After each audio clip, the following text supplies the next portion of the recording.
I'm Paul Levinson, and welcome to Light On, Light Through, episode 165.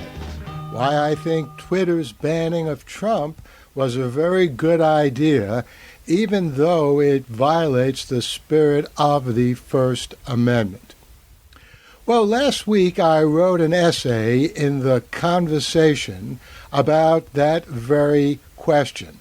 Why I thought Twitter did the right thing in banning Trump, even though I don't like to see corporations or anyone violate the spirit of the First Amendment by banning someone or censoring anything.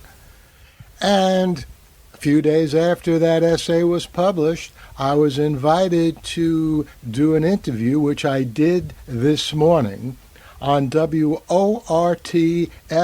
in Wisconsin with Brian Standing on his 8 o'clock Buzz show. So I thought his interview of me went very well, and I'm going to play it for you right now. The Light on Light Through podcast. On January 8th, Twitter announced that it was permanently suspending Donald J. Trump's Twitter account due to the risk of, quote, further incitement of violence. The decision by the private corporation was notable, first because Trump was the sitting president of the United States at the time, but also because @RealDonaldTrump was the sixth most followed account on Twitter, with over 88 million followers. Many celebrated Twitter's ban on the former president, but civil liberties advocates have warned that the precedent might be used to silence other voices as well. Paul Levinson is a professor of media and communication studies at Fordham University. He has written in the past in opposition to government regulation of big tech companies. He joins us now by phone. Welcome to the 8 o'clock Buzz. Happy to be here. Well, first of all, let's start with the big question. Do you think Twitter was justified in banning Donald Trump from its service? Yes, I do, and I don't say that lightly because I don't like to see any censorship anywhere. It was not a violation of the First Amendment because, of course, Twitter is not the government. They're entitled to do whatever they want to do with their operation. But it violates what I call the spirit of the First Amendment. Anytime any organization, whether it's a private university that says student demonstration can't take place, or CBS bleeps the Grammys because they don't like the words that a hip-hop artist is singing, anytime anything like that happens, including a social medium throwing someone off the system, anyone, whether it's Donald Trump or just a totally unknown person, that's not a good thing in general because it interferes with the public's right to know in one way or another. But I think this was a very special case. I think the lies that Donald Trump continually told on Twitter, it really became a sort of tinder with a small t for the explosion that happened with the attack on the Capitol. That was ignited when Trump literally told those people at the demonstration, I want you to fight for me, over and over again. And ultimately, loss of life and endangering human life is a value that I think is more important than even freedom of expression. You know, if you're dead, you communicate at all. If the freedom of expression is curtailed for a period of time and you're still alive, you can live another day to communicate. So when those two values come into conflict, I tend to side with someone doing something to limit the communication. In this case, an incitement for an attack on the Capitol that did result in a loss of human life, not to mention it endangered the lives of everyone from the vice president, the Speaker of the House, the senators and representatives that were gathered there to count the electoral votes, certify them.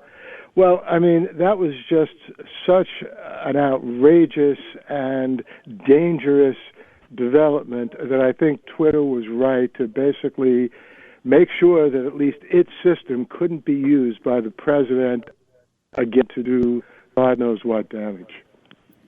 So that incitement of violence, that's the line that you're drawing here, as to when that line's crossed, then some sort of censorship, in this case private censorship, you think is justified. How bright is that line, however? I mean, let me give you another example. In last summer, there were a number of Black Lives Matter protests that, for example, blocked streets. And an argument was made, well, what happens if an ambulance needs to get through? Are you creating a situation that might cause someone's harm or death? Would that be an appropriate situation where a private media company or even the government could say, you can't advocate for that? You have to look at each situation. The First Amendment guarantees the right of citizens to peaceably assemble. And everything really hinges on that word peace. So if you have a demonstration in the street that's inconveniencing people, but it's nonviolent, then I think the government has no right to stop it. But if you're talking about a situation where the ambulance is on its way and you have a group of people who are literally blocking the route of the ambulance and a life or lives are at stake, then yeah, in that case, I think the right to demonstrate does need to be curtailed. Of course, the problem is it's difficult in an abstract situation to make a generalization. So in those kinds of cases, we're dependent on the police to make an accurate judgment. Is the demonstration threatening anyone's life? Is it getting in the way of an ambulance? So, for example, a demonstration right in front of a hospital that blocks the way that an ambulance would get into the hospital and the patient inside the ambulance could be quickly gotten into the hospital. Well, I mean, in that kind of situation, yeah, that shouldn't be allowed. But just on some city street somewhere where the ambulance could easily go around another way, I would say that's a different situation. Now, a big part of the distinction we're making here is between what the government does and what private entities do. And you talk about a literal violation of the First Amendment versus a spirit of the First Amendment. What obligation do private companies like Twitter have to allow free speech at all? They don't have any legal obligation. I think they have an ethical, a moral obligation. And, you know, I'm a professor, and so if I'm teaching a class and a student has a question, and, you know, the student might not have phrased the question in the best possible way, I might want to continue my lecture. I don't want to be interrupted by a question, all kinds of possible situations. But I think as a professor, I'm morally obligated to give the student a chance to ask a question. If I don't allow the student to ask the question, I'm not breaking any law. Clearly, professors have that power. But I don't think it should be exercised, except very rarely if there's an absolutely crucial point I'm in the middle of making and a student raises his or her hand, and I'll say, okay, I'll get to your question in a couple of minutes, and then I always make sure that I do come back to the question. So what does a moral obligation mean when you're talking about a corporation like Twitter or Facebook? Well, that's a good question, because what is the raison d'etre of Twitter or Facebook? Ultimately, most people would say, well, you know, they are corporations. They need to make money. That's why they have advertising on those systems. But I also do think in both cases, and in the case of most social media, they were created in a tradition of doing something good for the world, making it a better place, making it easier for people to express their opinions. You know, one of the amazing things about Twitter, which we sometimes forget, is that before Twitter, if you, John or Joan Q. citizen, had an opinion, had a point of view, yeah, you could tell it to members of your family, you could tell it to your friends, you could mention it to people in your workplace, but those were fairly limited situations. Now anyone can go on Twitter, say whatever they please, and potentially the whole world, certainly millions of people, can get that opinion and think it's an atrocious opinion or a brilliant opinion. I think that's a step forward in terms of the human evolution, moving to a situation where everyone has an opportunity to get her or his opinion. And so I think that is a morally good thing. I think it's good for democracy. I think it's good for human life. You know, if you think about the problems that we face, I mean, certainly now with the pandemic and unemployment, we've never been in a situation quite like this, where literally the whole world is under siege, not because we're at war with each other, but just because of these natural developments. And I think in a situation like that, systems like Twitter and Facebook are enormously valuable because they enable people to get information much more quickly. Of course, there are problems. If the information consists of lies, if it misleads people, and to get back to what we were saying before, cites people, then there has to be some control over that. But by and large, I think Twitter's very existence is something that helps humanity. Now, you've written in the past against government regulation of big tech companies. ACLU Senior Legislative Counsel Kate Roane warned that if Twitter can ban President Trump, what's to prevent it from banning less powerful users with whom it may disagree, such as Black Lives Matter or LGBTQ activists? Is there a role for the government to ensure equal access or equal time to such services? No, there's not a role, and the problem is the government has an enormous amount of power, and we saw this really dangerously and tragically in the Trump administration. You can send troops, you can send federal police forces. These are groups that are armed, and they can potentially kill and certainly arrest people, and people can get thrown in jail, they can get thrown in prison. These are very dangerous powers, and I think that the founding fathers, the people who created the Constitution, wisely saw that they had to limit those powers, and they had to allow people to, again, peaceably demonstrate, to communicate as they saw fit. That's what the First Amendment is all about. And the problem about, in some way, limiting the power of Twitter is what organization are people going to call upon, expect to limit the power of Twitter? There's only one organization, the government. And we, thankfully, have just gotten beyond 4 years in which the president of this government was someone who was a very vengeful person, talked about dismantling Twitter and Facebook because they didn't like the fact that he didn't like that Twitter took down any of his posts even before he was banned. And that's sort of just a little taste of what could happen if the government is set loose to somehow regulate these media.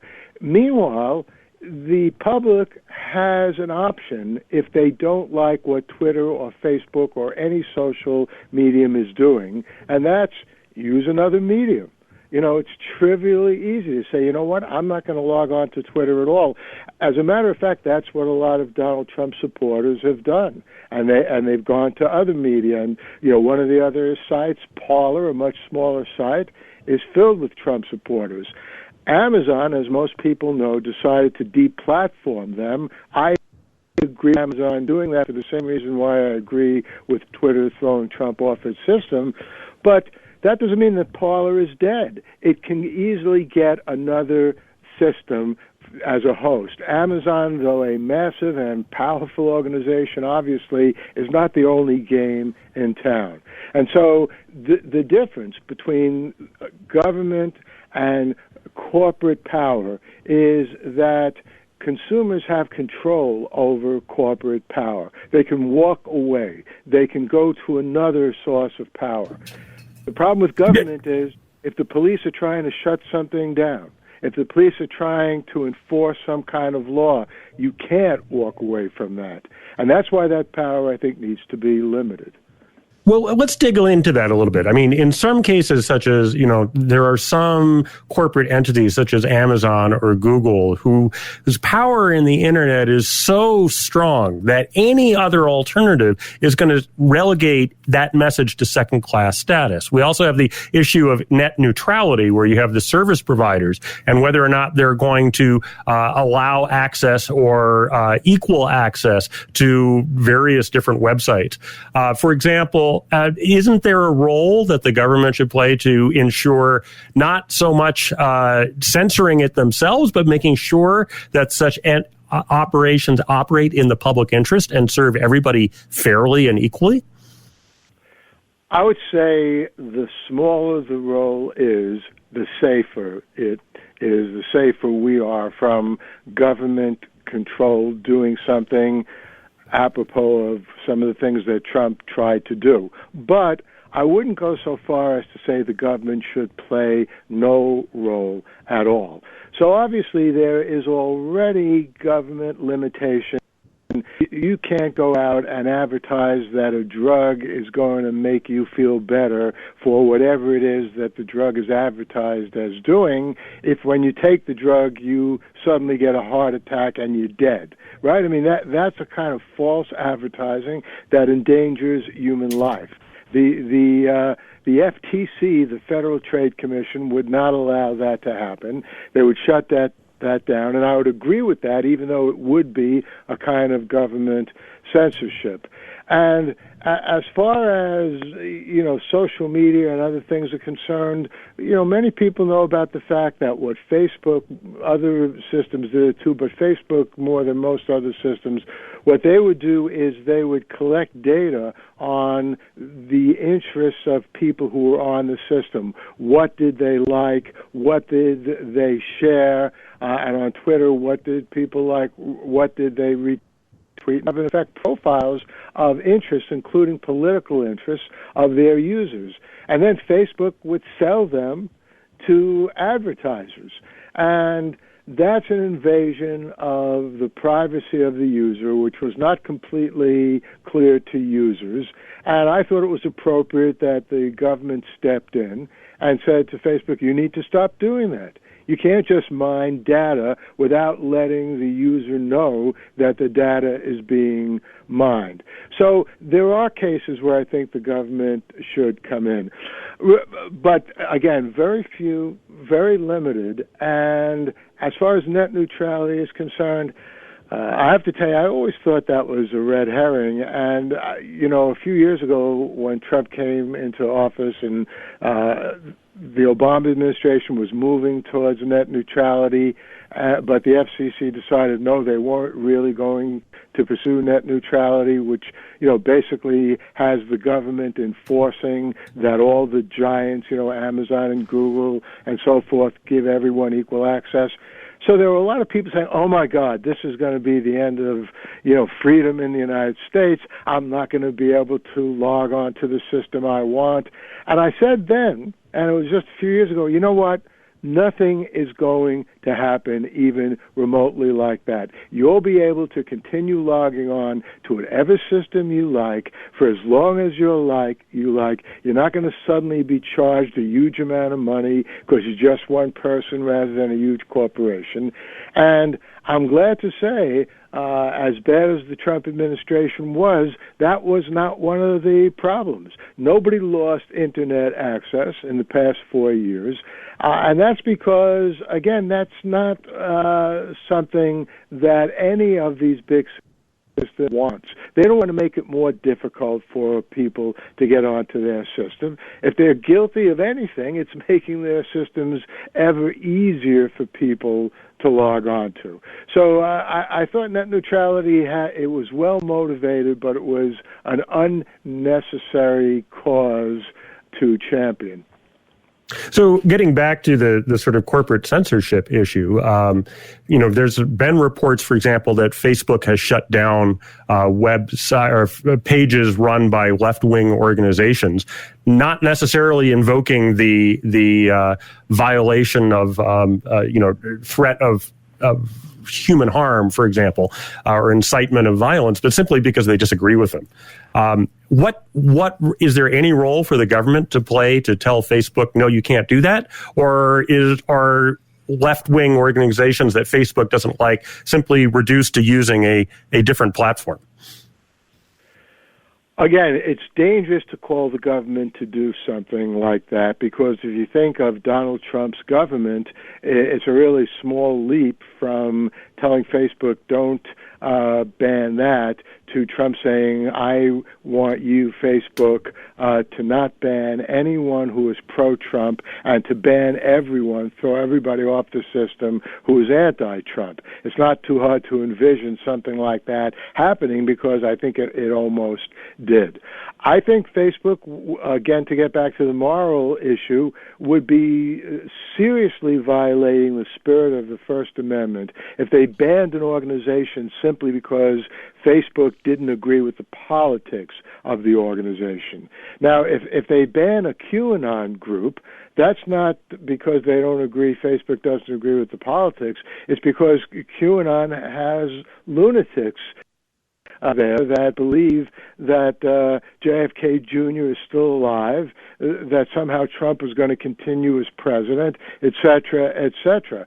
So I think Facebook did the right thing by banning them, because they are spewing dangerous information, which, again, it was one of the mainsprings of the attack on the Capitol.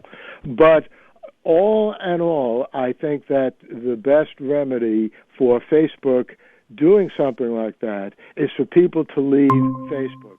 Now, you might say, well, why would Facebook care? They have billions of users. They care. They're still in it for the money, for the advertising. They don't want thousands, tens of thousands, even millions of people to leave.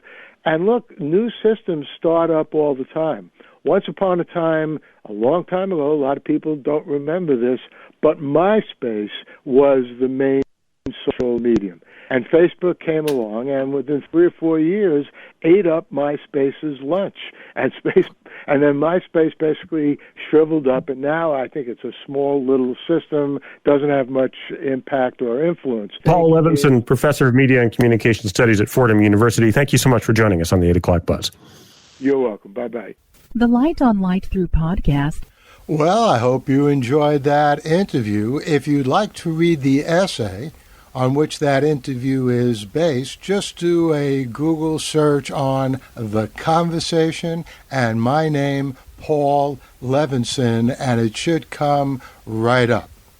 And once again, the interview was conducted by Brian Standing on WORT FM radio in Wisconsin, part of his 8 o'clock Buzz show this morning.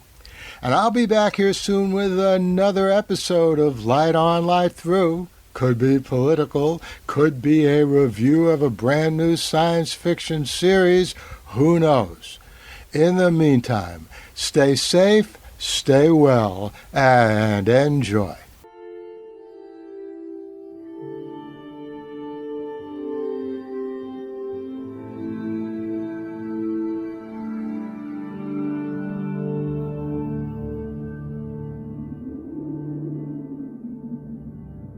Athens, 2042 AD. She ripped the paper in half, then ripped the halves, then ripped what was left again into bits and pieces of history that could have been. Sierra Waters had read once that, years ago, it was thought that men made love for the thrill, while women made love for the sense of connection it gave them. Curled Up with a Good Book says, Sierra Waters is sexy as hell. You can find out more about The Plot to Save Socrates by Paul Levinson at theplottosavesocrates.com.